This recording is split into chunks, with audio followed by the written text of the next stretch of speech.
Namaste, Atma Vandan. Good evening, everyone.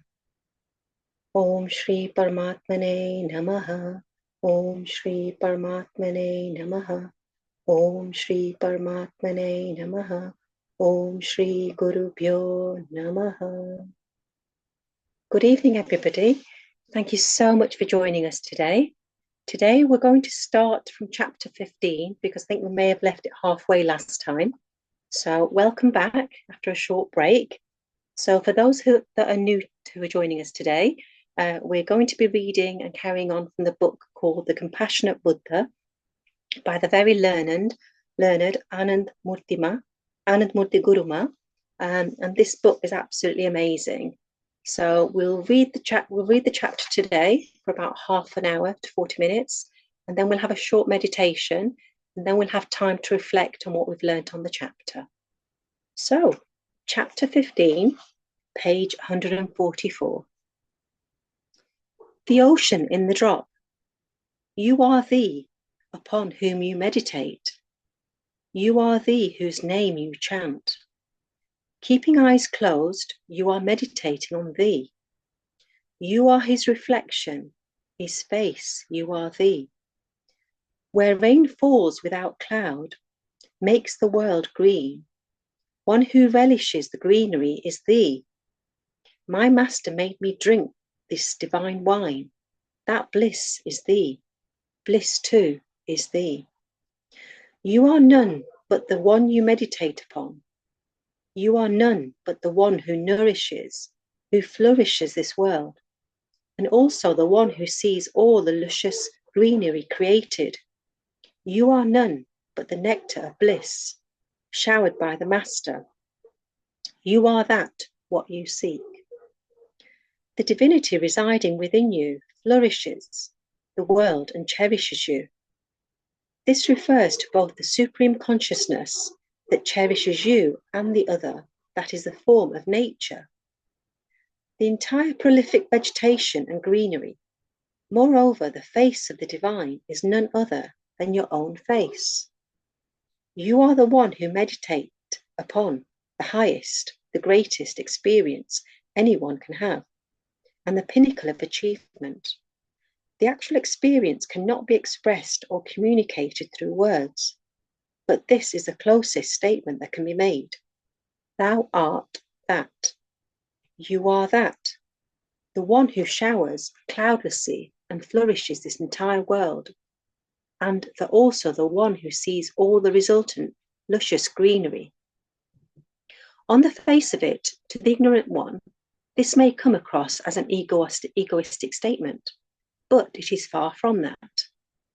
A drop of water may appear to be distinct from the ocean, but when the drop of water merges with the ocean, it becomes the ocean. Likewise, the concept of I and ego exists only as long as the drop of individual self regards itself separate from the ocean of supreme consciousness.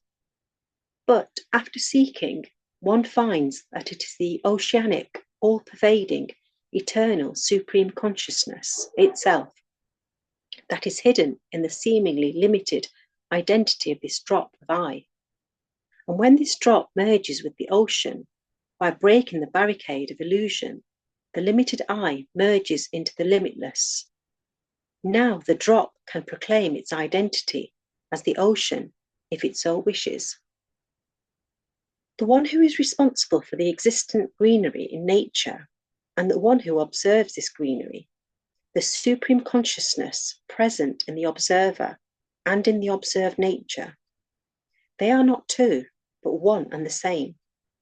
The one who has understood this truth by his own experience can then say that he is responsible for the greenery, for the rising sun.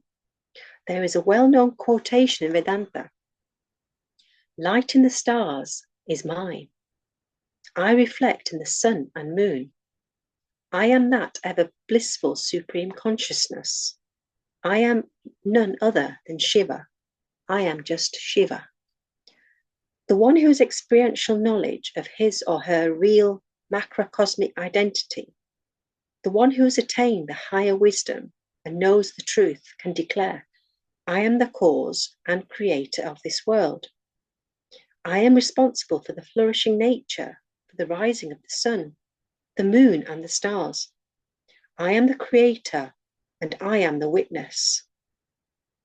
The creation is by me and for me. It is this state of being that Sri Krishna has proclaimed in the Bhagavad Gita. I have created this entire universe and nature, and all beings are but my extension. It is I who has created death, and it is I who has created Kuber. Sri Krishna also elucidated the process, the path of getting to this truth. Krishna said that to experience this truth, one needs to shed the false I of a limited self. Give up the ego of an individual drop. Give up this concept of I and mine. Drop the clinging to this illusory limited identity. You don't have to obtain anything. All you have to do is to give up. The truth is already there. All you have to do is drop the lie of a limited I. God is indubitably apparent, but it is you who has covered your eyes with a veil. You don't remove the veil, hence you can't see him. Remove the veil and you will find that you are incomparably the best. Who is the best of all? I am. How come? Well, who can surpass the supreme consciousness that is the witness present beyond the confines of the body, senses, mind, and intellect? You may regard this as egoism, but the fact is that this is the veritable truth that can be proclaimed from a rooftop. Just remove the veil, my dear. You will find I am the best of best. Oh yes, I am the unique one. I am the eternal blissful truth, the quintessentially whole. But who will really understand the worth of these statements? Only the one who has a fierce, desperate hunger to experience this wisdom. Only the one who is frantically seeking to quench this dire thirst to know the truth. Only the one who is all consumed by the pressing need to emerge out of the darkness of ignorance. A person with such a single-minded absorption alone understands the worth of the Master's guidance, which is priceless, invaluable on this arduous path. And it is only such an individual who wholeheartedly, unreservedly works on himself, so as to acquire the eligibility of becoming a disciple, pursues the Master relentlessly, so as to catch the eye of the Master, to beguile, to charm the Master, so that the Master accepts him as the disciple. And this is not an easy job, in fact, far from it. As my disciples will relate, they have gone through a grueling period of testing and scrutiny. Only a person who has successfully charted the rough waters of this testing and evaluation can emerge as a staunch, ardent disciple, and only such a steadfast disciple can really connect with the Master. Most people never proceed beyond the stage of being listeners. Just enjoy the chanting, the singing, eat the prasad, the consecrated food, and maybe derive some superficial intellectual enjoyment. That's all. But the one who has burned in the fire of intense dispassion to the world, he alone deserves and has the ability to receive the highest wisdom. Only such a person has the ability to retain the nectar of wisdom, not the others. And after all the grueling practice and preparation, when the flower of enlightenment finally blossoms inside, when the explosion of wisdom occurs inside, then the person scales such heights, reaches such a pinnacle of glory that it dwarfs the sky. And I keep repeating the statement: to reach this pinnacle, this acme, you wouldn't need to listen to me again and again. If only you were prepared. How long did it take King Janak to get enlightened? The condition was that the time required for his enlightenment should be as long as it would take him to put his foot into the stirrup for mounting the horse. But Ashwatthvarka did exactly that. On the other hand, if one is not prepared, if one doesn't have this merit, this worthiness, then just keep spinning on the wheel of this samsara of birth, suffering, death, and rebirth. The cycle will go on and on and on. Then everything you do on the spiritual path will just be a casual time pass. Going to the Guru will be a time pass. Listening to discourses will be a time pass. Meditating will be a time pass. This path is not for the faint-hearted, neither for those who want to do this as a part-time hobby, lacking any serious commitment, who want to have their cake of the worldly pleasures, while occasionally eyeing the fruit of spiritual pursuit, who regard this as yet another way of passing time. It will take you as long as it takes you to be prepared. So if a delay is occurring, it is from your end and not his part. It is indeed a shame on you if the Guru has to ask you to get up early and meditate, if the Guru has to ask you to observe silence. When the fire of quest is raging inside, then no one has to do anything. The inner glow happens on its own accord. As then the quest becomes the driving force in your life, then the journey becomes beautiful, wonderful.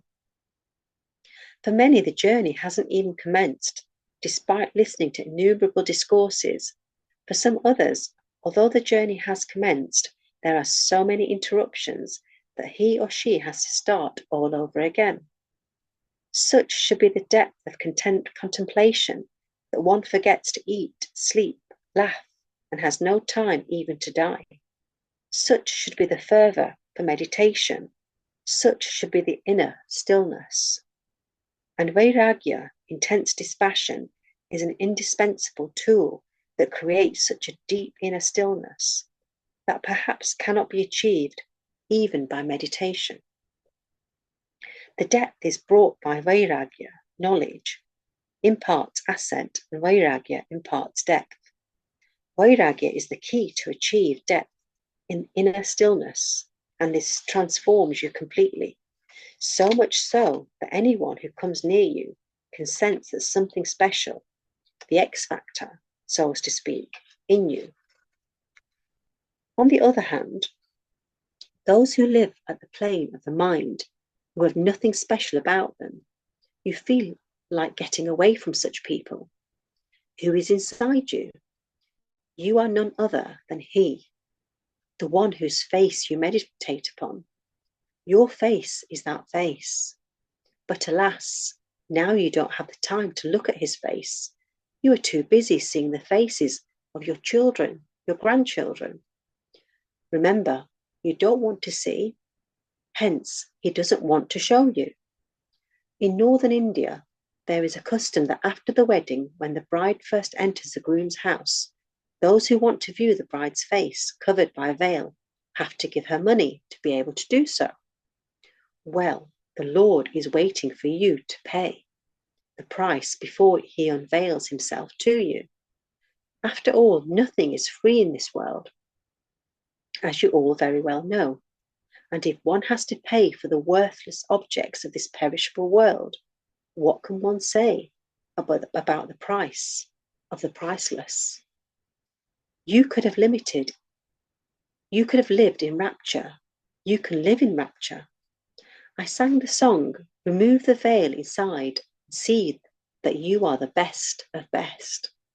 I was in rapture when I sang, and you got to taste a few drops of this ecstasy.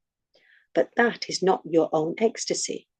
And the fact is that you keep on returning to me so that you get a glimpse of that ecstasy, of that euphoria. Otherwise, why would you want to give up the comfort of your homes and come here in this sweltering heat? But then you people are strange, for you get satisfied with a mere glimpse, a little realizing that this film trailer is the grace of the Master. It is but a fleeting promo. It is, after all, His treasure. And as long as you don't obtain the treasure yourself, you will remain incomplete. Have you seen a kite flying in the sky? Will it make sense if the kite starts feeling good about itself, thinking that it is due to the kite's efforts it is soaring in the sky? Is it the kite's efforts, or is it the effort being made by the person on the ground flying the kite? Well, when a disciple reaches his master, the master uses the thread of his wisdom, and the disciple soars in the sky like the kite. But due to your limited intellectual capacity, you think that you have achieved all there is to be achieved. You think when I close my eyes, I enter the state of meditation. But you don't realize that it is your master who is giving you that experience of meditativeness. And the master is giving you a brief taste of this nectar so as to evoke that thirst in you, which will lead you to the real deal itself, so that you can dig your own well and not keep asking for water from others. That thirst will make you self-reliant, and you will then not need any crutches to successfully tread this path, attaining the highest of bliss and clarity imparted by the higher wisdom.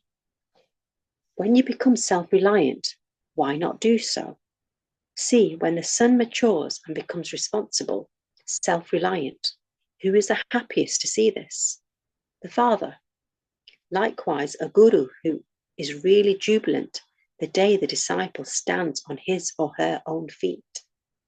When you are in a state of meditativeness, your faces appear so radiant, so peaceful, and so blissful. This pleases the master to no end. Remember, you cannot make the master happy by gifting objects, flowers, money. If you want to make your master happy, then dive in deep, take a deep plunge inwards, and know that your real I is no different to his I. Okay, chapter 16. Pragya, ladder to the ultimate truth. No wick, no oil, yet the flame of supreme consciousness glows perennially. Your luminescence is everywhere. I have seen with the eyes of wisdom, O mind, Why do you yearn for the one who resides right within your heart? Shower of your love arises within the garden of my heart. Alas, it is I who has turned a blind eye to the incandescence right within me. Earlier, I had expounded on the first part of Buddha's precept. Now I continue with its remaining part. The word prajna does not mean intellect, and neither does it mean knowledge. One can see a flower, but can one see its fragrance? This can be understood as follows. When the various offerings, like wood, fruits, honey, incense, are put into a havan kunda, where the oblation offering is done, in the practice of a yajna, a Vedic ritual in which sacrificial offerings are made to appease God, the resultant sacred fire is gyan, wisdom derived from direct perception of reality, transcending form and formless. All the offerings made to this fire also result in a peculiar fragrance, and this fragrance lingers for several days, even after completion of the havan. This fragrance is a consequence, a result of the havan, but the fragrance can neither be seen with the eyes nor heard with the ears. The fire that is produced after all the offerings are ignited, that fire is gyan, and the lingering fragrance is prajna. When you hear words, the brain gives meaning to those words, i.e., the understanding is happening through your intellect. In all day-to-day activities, all understanding, all perception, all discernment is happening through the faculty of the intellect. However, prajna transcends all intellectual understanding. It is that higher wisdom which cannot be acquired through intellectual reasoning. You don't have to exert your intellect. There is an existent, innate fragrance of understanding. The comprehension that happens without having to understand prajna is like that fragrance. One cannot see fragrance, for it is intangible, but the one who can smell knows the presence of the fragrance. Although he cannot show it to anyone, likewise, the concept of prajna is beyond the grasp of the intellect. It is something that is known only to the one who has transcended the mind and intellect. I remember my first trip abroad. People who had come to see me had brought garlands made of the fragrant jasmine flowers. My neck was completely covered up by all the garlands, and the intense fragrance filled the air around me. I couldn't help but take the beautiful flowers with me onto the plane, where I kept them in a plastic bag. Shortly after the flight had taken off, I noticed that one air hostess kept passing my seat to and fro. Finally, she couldn't resist and asked me what perfume I was wearing. I explained to her that it wasn't any perfume, but the fragrance of the jasmine flowers. The woman was from Jordan, where they didn't grow these flowers. She liked them so much that I gave her some, and soon enough the whole episode got repeated with yet another inquisitive air hostess following her nose. The fragrance of those flowers had pervaded the entire atmosphere, and this fragrance lingered on even after the flowers were removed from that plane. Likewise, the words of knowledge are understood by the intellect. But where is the intellect in deep sleep, in death? But prajna remains in sleep and even in death. And prajna is not all linked to how good your vocabulary is. It can awaken even in a person who doesn't know many words. I would like to narrate the story of Satyakam Jabali. Satyakam Jabali, who was an exceptional, extraordinary son of an equally remarkable mother. When he first went to his guru's ashram, he introduced himself saying, "My name is Satyakam. My mother's name is Jabali, and I request you to accept me as your disciple. and permit me to stay in your ashram." The rishi was a bit taken aback, for the norm was to mention one's father's name and not the mother's name. He accordingly questioned the young man, who simply replied, "In her youth, my mother was in the service of several men. Hence, my mother doesn't know who my biological father is. Nevertheless, I know my mother, who has nurtured me, given me a name, and who has never concealed any facts from me. I don't know my father." All the other disciples were aghast on hearing the revelation, and were convinced that, given his tainted background, that the blighted character of his mother, their guru would never admit him to the ashram. But the sage, being wise, contrary to what his disciples were expecting, he readily accepted Satyagam as his new disciple. The rishi said to Satyagam, "I praise your mother for the admirable way she's brought you up, hiding nothing from you and inspiring you to be always be truthful, so much so that you spoke the truth to me without any fear or guilt. Hence, I am happy to accept you as my disciple." Satyagam was living at his guru's ashram for but a few days, when one day the rishi called him and said, "Take the cows from the ashram and go far away into the forest. When the calves born by these cows grow up, you may then return." Accordingly, Satyagam set off to the forest with the cows. He built a small hut for himself and shed for the cows. He would look after the cows lovingly. He was far away from any human contact. There was no one to talk to, but naturally surrounded by the silence of the forest, he too remained silent, with a deep quietude developing within him. It was like living amongst the cows. He had in one sense become one of them. The deep quietude which had developed in him meant that meditation started happening effortlessly. A cow is a very sensitive being, and on that level, evolutionarily close to humans. No wonder the cow is revered by the Hindus. There is a kind of virtuosity, nobility in this animal. In fact, sages say that the mooing of the cow has a semblance to the sound of Om. The point to note is that Satyagam never once questioned his guru's decision. He could have argued that he had come to the ashram to learn, to acquire knowledge, and not to graze cows. Instead, he implicitly accepted his guru's directive. Such was his surrendering to his master. As it turned out, the master had done that for a reason, and Satyagam's faith in his master bore fruit. In this context, I will take the following question. On one hand, you say that meditation is about doing nothing. Then why do you insist that it be done in a fixed posture? Can't one meditate while doing activities like eating or lying down? Meditation is unforced, natural, and effortless. But in the beginning, this effortlessness is difficult to achieve. Imagine if you were asked to stay in a room with windows and doors shut, in isolation and with no entertainment to the mind, i.e. no books, no music, and no television. Nothing to do. Just sit quietly with an empty mind.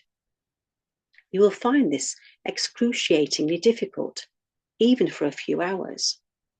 The mind always craves to be engaged in doing something, but this is the only way it can retain its identity, its existence.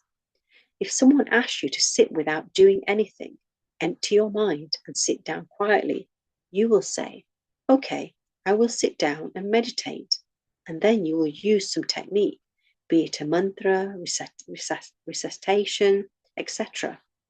Well, even that is an activity. Empty mind means no thoughts whatsoever. And this is the most difficult task. The most difficult.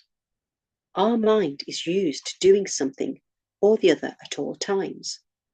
And there is the adage that says, an empty mind is a devil's workshop. On the contrary, I say that an empty mind is the Lord's residence. Emptying the mind is the most difficult thing to achieve. Empty means no thoughts or counter thoughts. The seeker is asked not to do anything either at the level of the body or mind or intellect. No mantra, no resolve, no thoughts, no contemplation, just pure, effortless awareness. The one who attains that effortless state of being, with no activity happening at the level of the body, mind, or intellect, no thoughts, no contemplation, no mantra chanting, only being in the effortless rising of the higher consciousness, that is akin to lighting the inner flame of divinity, sublime supreme consciousness. What is meditation? Meditation is nothing but being effortlessly rooted in this inner flame of divinity that is always steadfastly glowing within you. However, to reach this, you have to cross the hurdle of your mind. Which is the biggest barrier? The hurdle is not in reaching the inner flame of divinity. The biggest obstacle is the mind. So you need to take efforts to overcome this hindrance. And in order to overcome the hurdle of this mind, there is a need to perform some practices, be it pranayam, breath awareness, or amongst others. The greater the distractions and agitations of the mind, the greater is the need for these practices. Children are innocent, natural, and their minds are relatively less polluted by mental afflictions that are common in adulthood. Hence, it becomes easier for them to enter a meditative state, not needing as much effort as an adult would need. The one who has experienced mental restlessness will say that meditation made him feel peaceful. But the one who has never experienced restlessness or mental agitation, how will he know the feeling of mental peace? The one who is hungry knows the taste of bread, but the one who has never known hunger, how will he know the taste of bread? Conducting meditation sessions for children was a joyous experience. They did it with such intensity. Some danced, some fell down to the ground. Some were shaking, and then they sat down quietly with eyes closed. And when they opened their eyes, they did not voice their feeling, as we experienced joy or peace, as adults often do. Instead, they simply asked when the next session would be conducted. They enjoyed a lot, and that's all they knew. On the last day, all the children were sad that the shibir had come to an end, and they sang a lively song that changed their state of mind. After the session got over, I was told that children wanted to give me something. I asked to send them to me in the garden. It was supposed to be only 3 or 4 children, but as the word spread, all 300 of them gathered around me in the garden, and all started to cry. That was their way of expressing their feelings. They had enjoyed the experience so much that they were sad to leave. Oh. What is effortlessness? You will know this only when you have been through the process of having to take effort in your spiritual practices.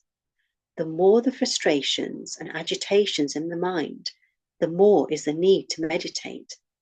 But the one who doesn't get these mental upsurges, he doesn't need to take any extra efforts. One Sikh gentleman once told me, Guru Nanak Dev never stressed much on doing meditation. He would say that doing kirtan, chanting God's name, was enough. I said that in those times, which was around 600 years ago, people were simple-minded and had none of the complex mental agitations of the current times. They had simplicity, honesty, love, and an attitude to serve, qualities that one can see in some rural parts of India even today, especially in places like Uttaranchal. In the rural areas in Uttaranchal, even today, if someone were to leave their bag at any place, they will find it where they had left it. It has been my own experience that if you were to knock on any door, even late in the night, and ask for shelter, you will get it. And if you were to go to someone's house at lunch or dinner time, rest assured that you will be asked to join them, to partake their food. During the days when I lived in Rishikesh, a lot of local people hailed from Uttarakhand. One such family got very attached to me and loved me dearly. They had one cow. The cows in Uttarakhand are small and frail, and it would give barely 1 litre of milk in the whole day. But such was the love they had for me that they would give me half of that milk to me. I could not refuse, as that would have hurt them. In those days, I was living like a fakir, with meagre possessions. Hence, there wasn't anything I could give them in return, except for papaya, and potatoes that grew around my cottage. So they would give me milk, and I would give them papaya and potatoes. They were so guileless, and for such simple-minded people, there is no need to do any dynamic meditation. At the most, pranav or mantra chanting is more than enough. However, in these so-called modern times, people are running a mad rat race that has taken over their lives completely. Is it any surprise that stress has become the biggest affliction, consequently leading to numerous physical and mental maladies? But naturally, for such a polluted mind, cleansing process is mandatory for unburdening. The more the mental impurities, the more is the need for cleansing techniques. The day the monkey of this mind quietens, there will be no need to perform any outward practices. The sages I used to be with never set aside any specific time for meditation practices. They would just listen to some excerpts from a scripture, contemplate on that, raise questions on what wasn't understood, and then simply sit in a relaxed fashion, with closed eyes, enjoying the quietude inside. Just like a handicapped person with no legs needs to use crutches, likewise, a person with a handicapped mind needs the crutches of spiritual practices, so that gradually the mind gets the strength to stay still. So, as long as you don't enter the realms of inner awareness effortlessly, until then you will need the aid of external techniques. Given the current state of your mind, such paraphernalia is required, like the Soham meditation you did this morning, and it needs time for me to organize all this for you. The rhythm, the music needs to be arranged. Then after I finish the discourse, I have to rehearse for an hour or two, and to top it, there are sessions in the morning and evening. What is the need for all this? It is so easy for me to give a discourse for some time and then remain quiet. But you can remain quiet only if you know how to be quiet. Meditation is not about doing anything. When, whilst doing some spiritual practices, one reaches a state of doing nothing, that is when meditation actually starts to happen. In olden times, there used to be cars that required a handle to be rotated for the car to start, and once the engine started, the handle would be removed. Likewise, to start the engine within you, one needs to use the handle of meditation. The models of cars have changed over the years, but the model of your mind is very ancient. One needs all kinds of diverse ways to get it sorted, and there are diverse practices devised to cater for the diverse aptitudes and natural inclinations of different people that will help them to focus. Various techniques are used to connect the mind to that one focal point, be it a mantra or a tratak or anything else. And as the mind starts to connect with the technique, it starts to concentrate. And in that concentration, eventually, meditation happens. Concentration is just the first step. It is not the end point. Okay. Thank you. We'll stop this chapter here and we'll start our meditation for today.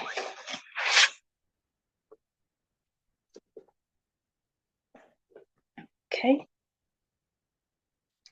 Please sit in meditative position with your feet crossed. Clasp your fingers into fingers. Remove any glasses if you're wearing them. Gently close your eyes and be in the here and now. We'll focus on our breath. We'll take 3 deep breaths. And when we take the breath in, feel your stomach expand. So let's take a nice deep breath and feel your stomach expand. Hold and gently let it out through your mouth.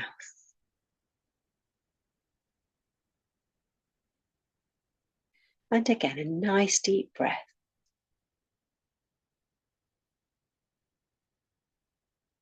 Hold and gently release from your mouth.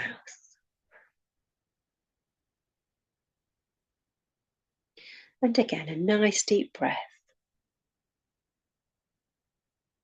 Feel your stomach expand. Hold and gently release through your mouth. Now, as we breathe in, gently focus on the pure, clean air coming in through your nostrils. Feel the temperature of the cold air entering your nostrils and the warm air that's released.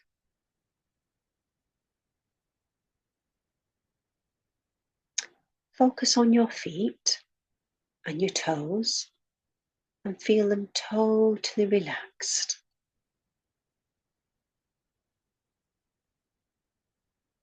Focus on the calves muscles and the shins of your legs. Feel them totally relaxed, at ease. Your knees, your thighs, totally relaxed.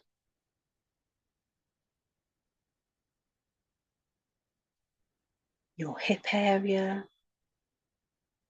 your lower back, totally at ease. Your kidneys, your stomach, all your internal organs totally relaxed. Your heart, your lungs, your small intestines, big intestines, all flowing in sync, totally at ease and relaxed.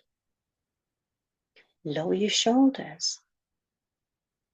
Feel your upper arms, lower arms, hands, totally at ease and relaxed. Your neck muscles, totally at ease. Your ears, all your facial muscles,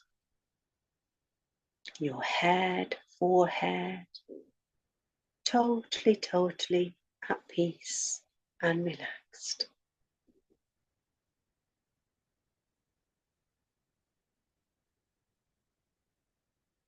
Notice every single breath that you take.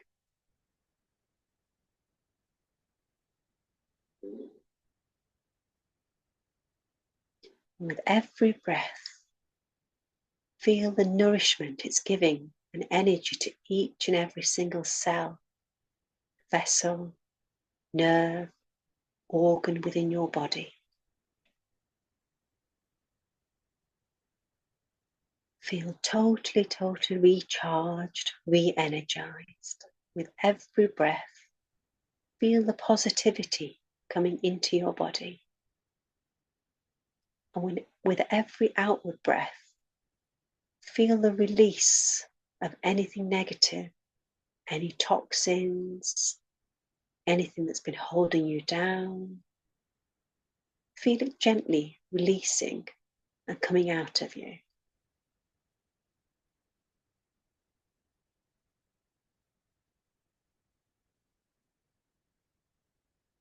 Now focus on yourself as being a bright, bright light, beautiful, beautiful light, residing in between your eyebrows.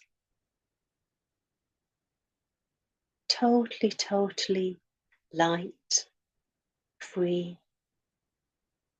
and at peace. And gently take this light out of this body and see how your body looks so, so beautiful and still, sat there in a meditative position.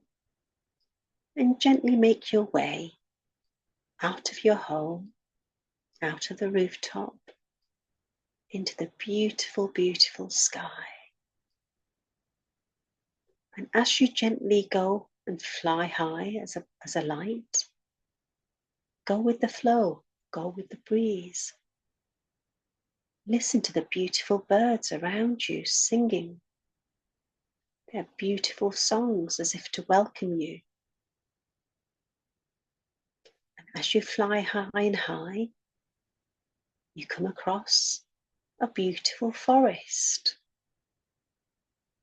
where all the trees are swaying.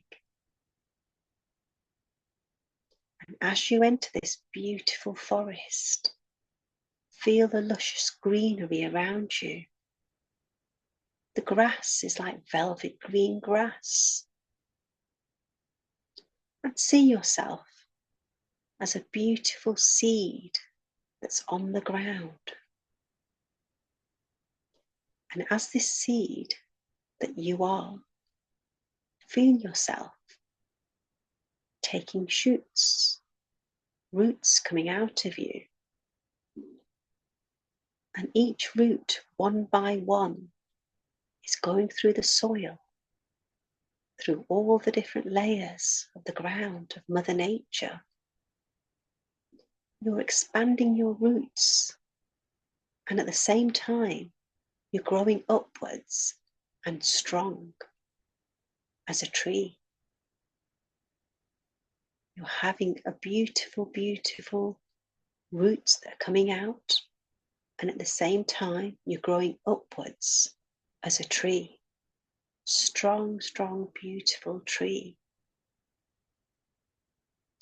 And as the roots go deeper and deeper into the core of Mother Earth, your branches are growing outwards and upwards, all symmetrical, all in perfect order. And as you're growing bigger and bigger, you're becoming stronger and stronger, being one and grounded with Mother Nature. Feel the connection to all the 5 elements. Connection with Mother Earth, with water, as your roots take in the water from all the beautiful water underground, as well as the splashing rain that you can feel on you as on your leaves. And look upwards and say thank you to the beautiful daylight and sunlight, the beautiful, beautiful bright rays of the sunshine, helping you to grow, to flourish and nourish you. Your leaves are getting brighter and brighter, greener and greener. Beautiful, beautiful leaves. Feel the rain splashing on you. Feel the wind around you, making you sway and dance with this beautiful, beautiful environment that's around us. And as you're enjoying yourself as a tree, feel how connected you are to the universe, to the cosmic energy around you. You're taking in the beautiful air around you and breathing it out again. Your leaves are fragrant, so, so beautiful, just like the jasmine flowers that we read about in the chapter. we too have these beautiful jasmine flowers coming out and growing from our branches. The smell is absolutely divine. So, so beautiful that all the beautiful butterflies and insects are climbing on us and want to be with us because of this beautiful divine fragrance. And we can too smell this divine fragrance that makes it so, so beautiful being this tree today. All the beautiful birds are choosing you today, want to sit on your branches and build a nest on you because of this divine fragrance that's calling out to them, wanting them to be with you. This divine fragrance is nothing but the love of the Supreme Divine Master that's created us all. And it's being shared with everyone around us. We feel so, so happy and joyful that we're able to share this divine fragrance and we're not keeping it to ourselves. Everyone is enjoying this. The wind is taking it as well, spreading the love of the beautiful fragrance. All the different insects around us are climbing on us and making a home on us, on our bark, on the branches. The beautiful flowers are luring more and more divine creatures around us. Feel one with nature. Feel one with the divine and divine's creation. And see yourselves as swaying in this beautiful, beautiful forest. How blessed are we to experience what it would be like to be this beautiful, beautiful, strong tree that's always giving and helping and supporting others. Beautiful, beautiful fragrance has filled the whole forest. And now, one by one, all the different creatures, the rabbits, squirrels, they're all coming to us to visit us and sit under the shade of our beautiful branches. God's creation is so beautiful. We're living in harmony with all the different animals and creatures around us. Even the beautiful plants are actually growing on us as well, like veils, like the ivy. Even the plants want to be with us. And as you feel this beautiful, beautiful tree, feel your roots going down deeper, deeper into the soil, all the different layers. As the roots take up all the nutrients and the water to help us be stronger and firmer and stand tall. And as you feel yourself as a tree, feel your roots going into Mother Earth, Mother Nature, into the core of Mother Nature. And feel the love of Mother Nature calling you. Feel the love and positivity and peace that Mother Earth has to give us. And in return, she's taking away everything that's negative and that's not good for us and exchanging it with a pure divine love. Pure, clean water through the roots. All the positivity and harmony and joy is making you feel totally, totally at peace and full of happiness. You feel like you want to dance and sway as a beautiful tree in gratitude for who you are today. Take a few seconds to feel what it's like to be this beautiful, beautiful tall tree with these beautiful jasmine flowers. observe how you feel. How are your feelings? How are your thoughts? You're mesmerized in this divine timing, one with Mother Nature, one with the Mother Earth, and with all the elements around you. What a beautiful, beautiful experience. And as you are a beautiful tree, you can hear the beautiful ocean near you as well, swaying, the waves going up and down. It's as if this tree is rooted in a beautiful paradise where all the animals live in unity. They sing together, dance together, share songs together, share food together. Everything is in harmony and peace.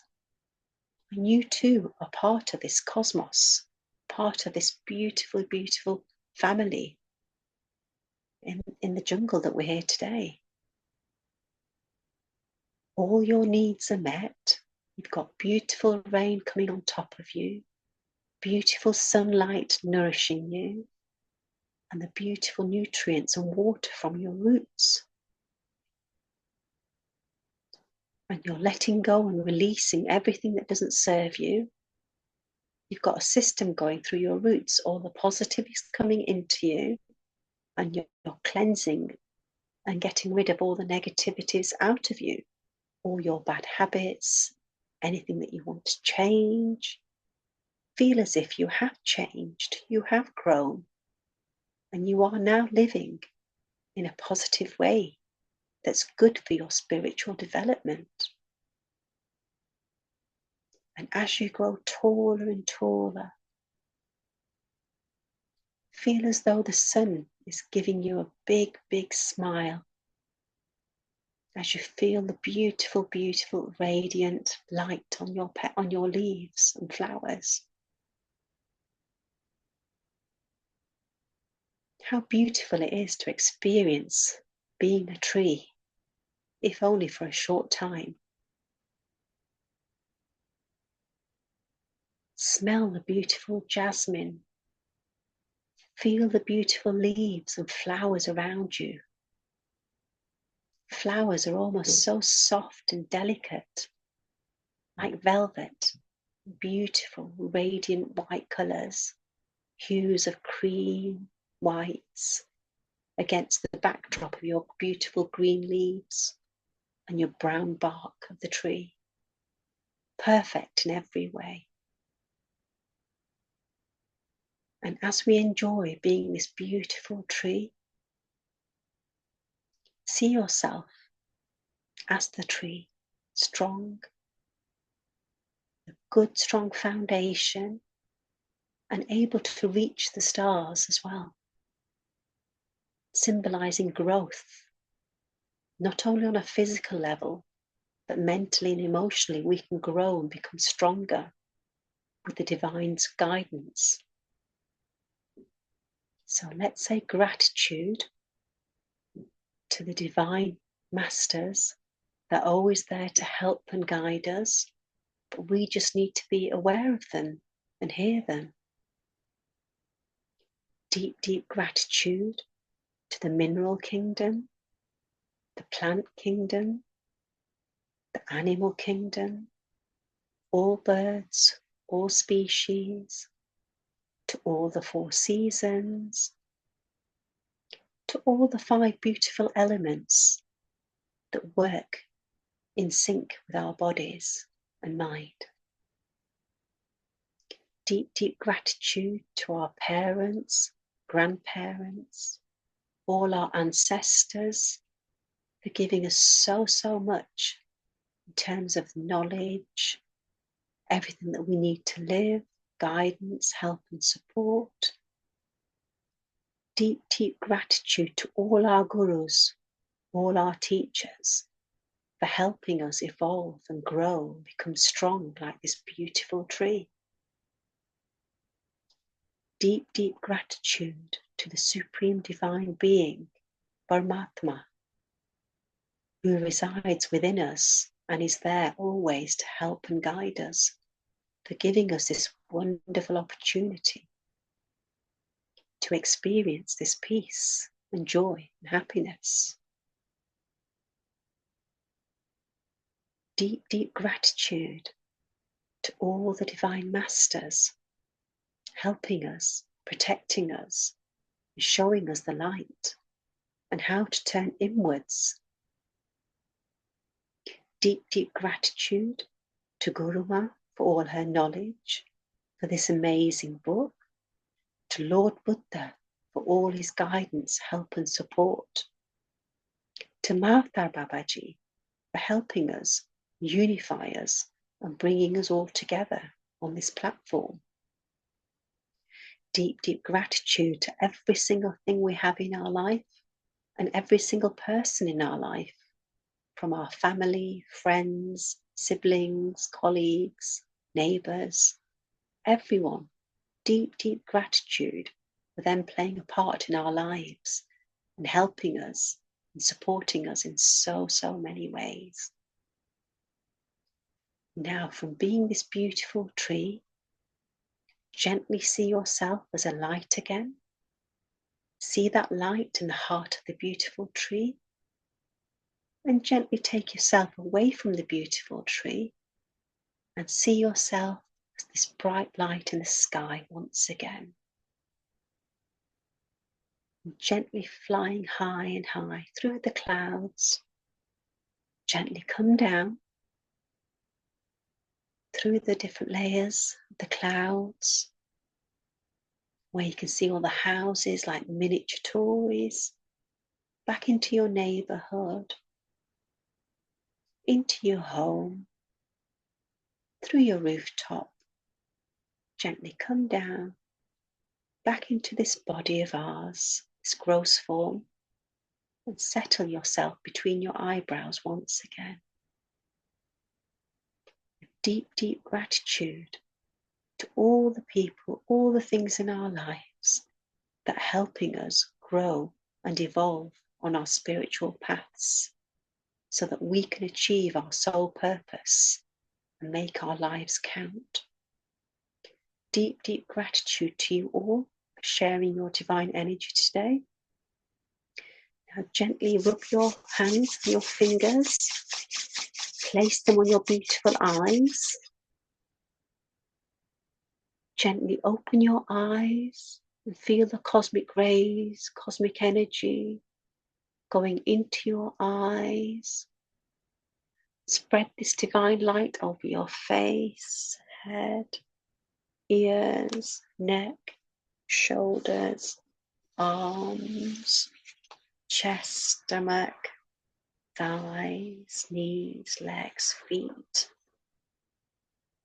And feel totally, totally at peace and ease. Thank you, thank you, thank you, Babaji. Thank you to all the divine masters. Thank you to you all for joining in this beautiful meditation.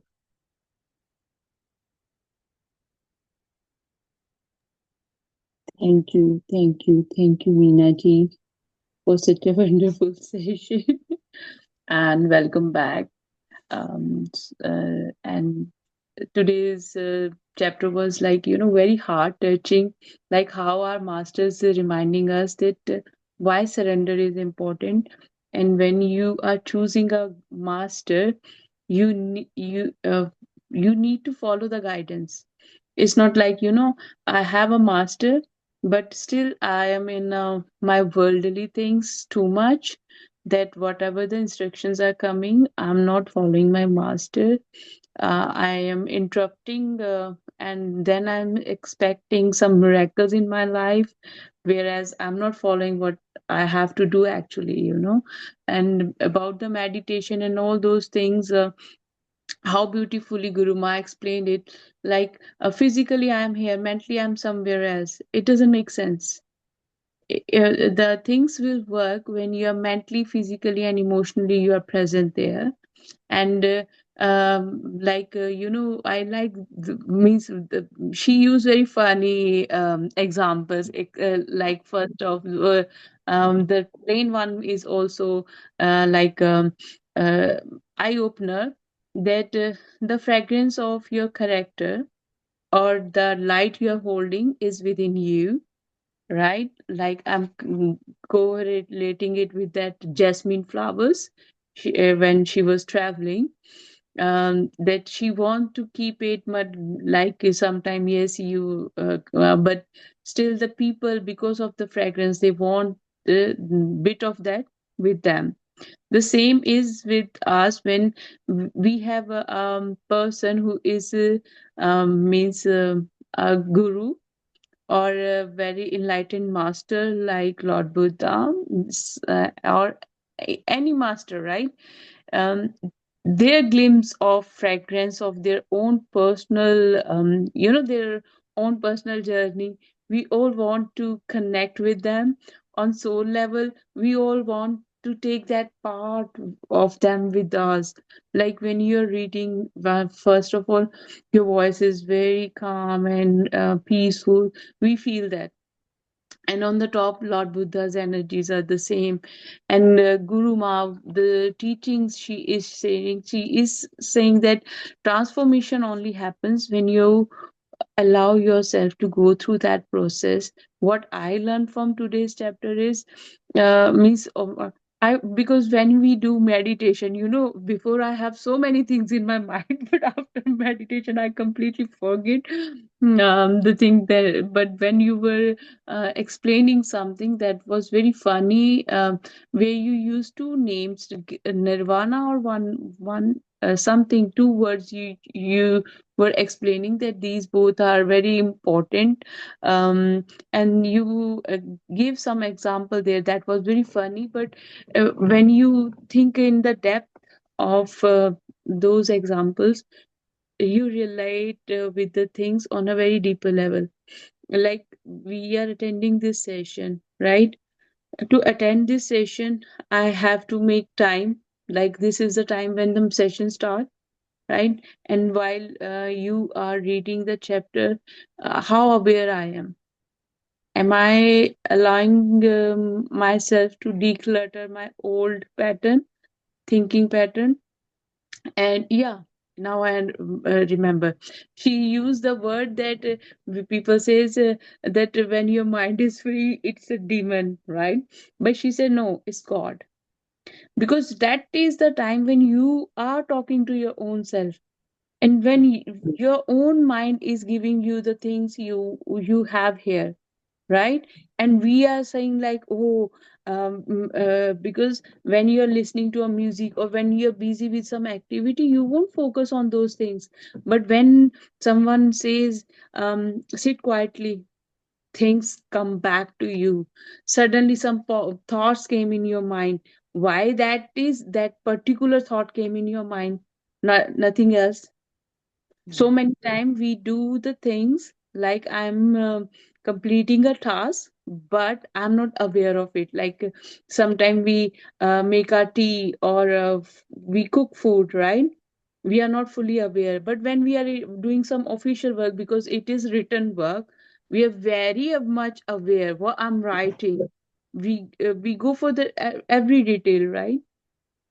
The same way, when I choose a master in my life, um, how I'm taking my master's teaching is very important.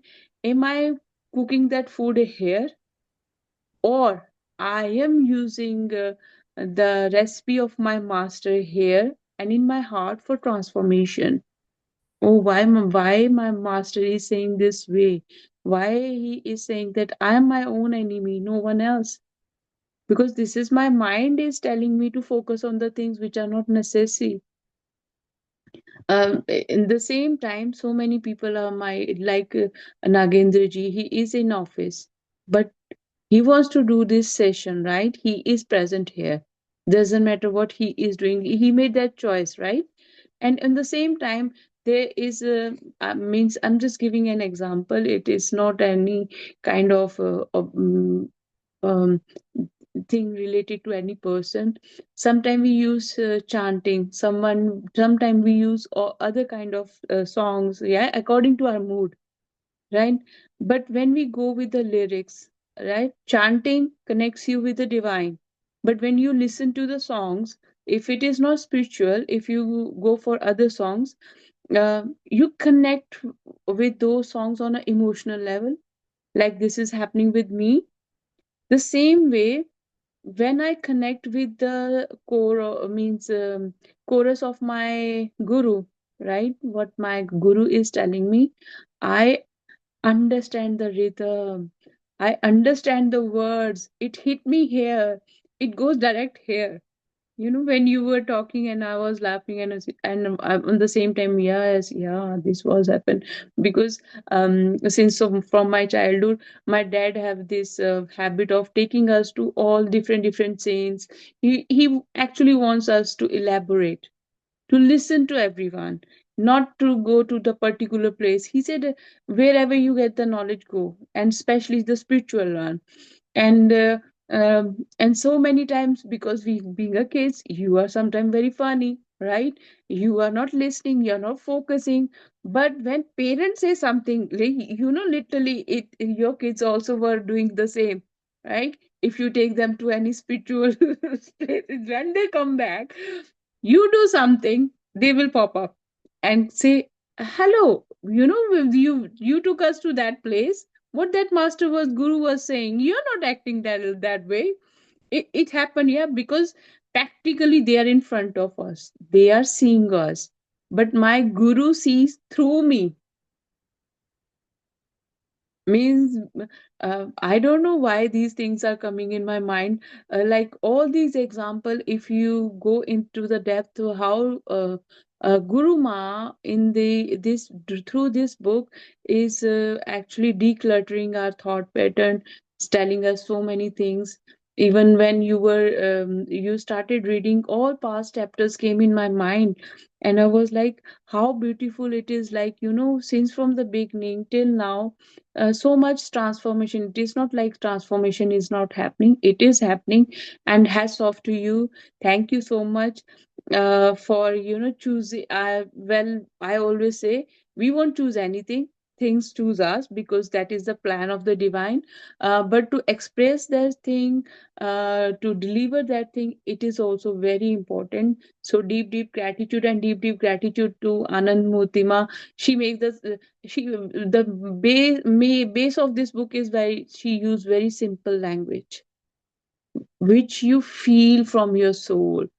It is not like it is something floating on the top of the water. No, it hits you like, yes, I correlate it with that. And that place you mentioned, where she said is still these type of people exist, that if you left your stuff, you can still find your stuff on the same place. Like how authentic these people are. And during that time, one thing came in my mind, like when I born, there was no technology. When we born, we saw these all, like, TV, fridge. That time these things come, phone, computer, everything come. And today I was talking to my mom. I said, we are the only generation who survived without these things, with these things, and we are updating ourselves with all these things. And the transformation we been through is like, yes, we use technology, but we are not too much into it. Like, we know that for certain tasks, yes, we need it, but we are not too much into it, because in our childhood we used to means live without it, and we enjoyed our life a lot. It's not like we didn't enjoy our life. And the what Guru Ma was telling, seriously, I see those type of pure souls, those are there to help you. And they are not stealing your stuff, they are bringing more peace to your life, they add value to your life, rather than taking, making you aggressive or frustrated. the, the old souls were very calm, peaceful. And the stories they were mentioning, like that's why I think, like, sometime our generation, even our kids, were like, you talk too much like elderly people. because we spend lots of our time with elderly people. In their guidance, we learn so many things. And the same thing when I means the any guru says what they are doing is they are connecting us with our core, but again, with our authenticity again. And Lord Buddha, Guru Ma, they've been in on earth in so many different forms before, and right now again they came to teach us. And thank you, Guru Ma, thank you, Lord Buddha. What a wonderful book, like every day something refreshing. Thank you, deep, deep gratitude. And the way you express it, and especially the meditation, outstanding. Once I am on the in the sky as a balloon, or I'm as a tree, I forget everything. I know about when you mentioned about the branches, and in between I was in too much deep, because maybe after a long time I'm sitting like, I have no other things to do. I just have to dedicate this time just to meditation. I'm very calm and relaxed. Thank you. Deep, deep gratitude. Thank you so, so much. Anyone else, please, if you want to share anything, please unmute yourself. This platform, we all are sharing with each other. We share our opinions and of the reading, so that we can learn something from other person perspective. Maybe your perspective might change my life. Maybe I learn something from you. So please be open, and if anyone wants to share anything, please unmute yourself and share it with us. Thank you so much. Bhavna ji, Rama ji, Jayashree, I see three people are new here. So if anyone wants to share anything, please do unmute yourself.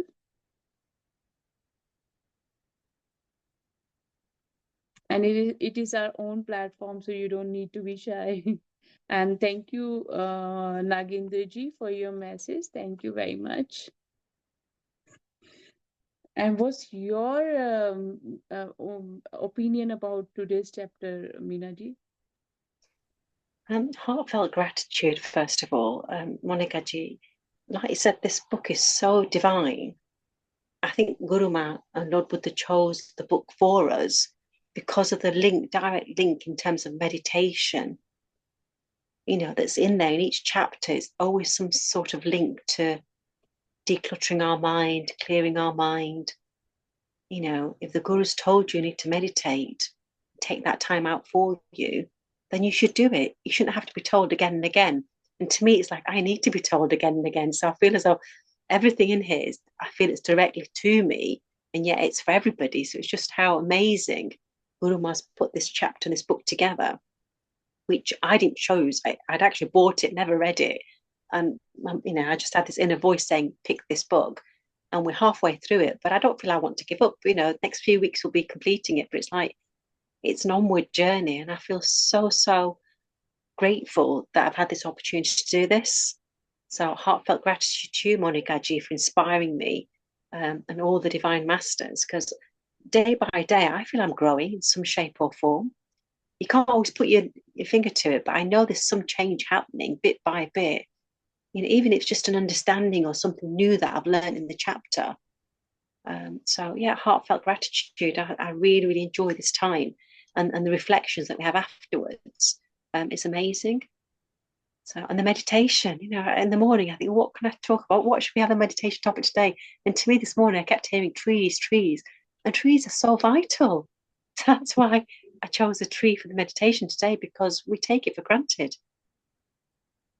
So yeah, heartfelt gratitude. Thank you so much. And thank you to all the new people who've joined us today as well. Heartfelt gratitude for taking time out and sharing your divine energies with us. Yeah, someone shared a message for you. Just put Ramaji. Thank you. Really appreciated the meditation. Deepest gratitude. Thank you so much. Yeah, thank you, Vindal, and thank you, Monica. It was a deep meditation. It Today is a holiday in US. Yeah, I got a chance to join that. But do you have plan to start morning meditation, Monica? Yeah, I'm going to start Unified Hindi from this Sunday onwards. At the moment, because I moved recently to a new place, so means right now I need some rest actually. Okay. Most of the people don't know I had a fire incident at my place. So we moved the Oh, move. really? Sorry to. So we are Okay. safe. But because of those uncertain situations, right now, like I am um, I'm not in a situation to take sessions. So from this Sunday onwards, 5:30 in the morning, we will start Unified Hindi again. So please do join it. Don't miss it. The time is the same, 5:30. Sorry, I don't know your USA timing. Just you need to 5:30 check. morning of your time. Okay. For me, it might be not night. Okay. Okay. Yeah. In the evening after Navratri, I will see something, not unified, but something different. Because personally believe that if I one time I go with one course, because it's a 6 months commitment with the unified course, and we Mm, already did 3 sessions of unified English. So, sorry, 2 seasons of unified English and one Hindi. So let's start with the Hindi one. Then we'll see how we have to do it later on. So I'm just okay. taking a little bit break because of this incident, and by Sunday I'll be fine, and then we'll start with unified Hindi. Okay. Thank you. Okay, masters, if no one have anything to share, we'll meet tomorrow again, same time. Thank you very much for joining this session. And do join on the same time. The link is the same in case you are not in our group. The link is the same. In the evening, we have the different Zoom ID. For morning sessions, we have different. From this Sunday onward, we are going to start Unified Hindi. You are more than welcome.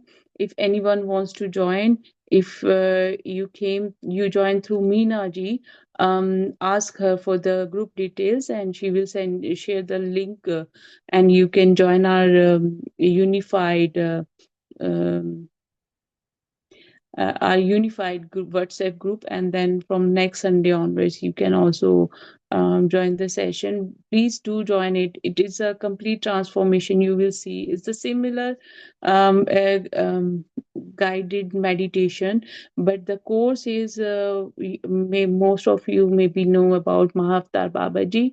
The entire course is designed by Mahavatar Babaji, one of the master. He got the guidance from Babaji, so that what we followed, and the course is duration is 6 months.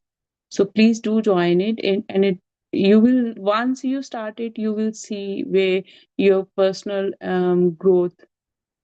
And thank you very much. Deep gratitude. We'll meet tomorrow again. Thank you.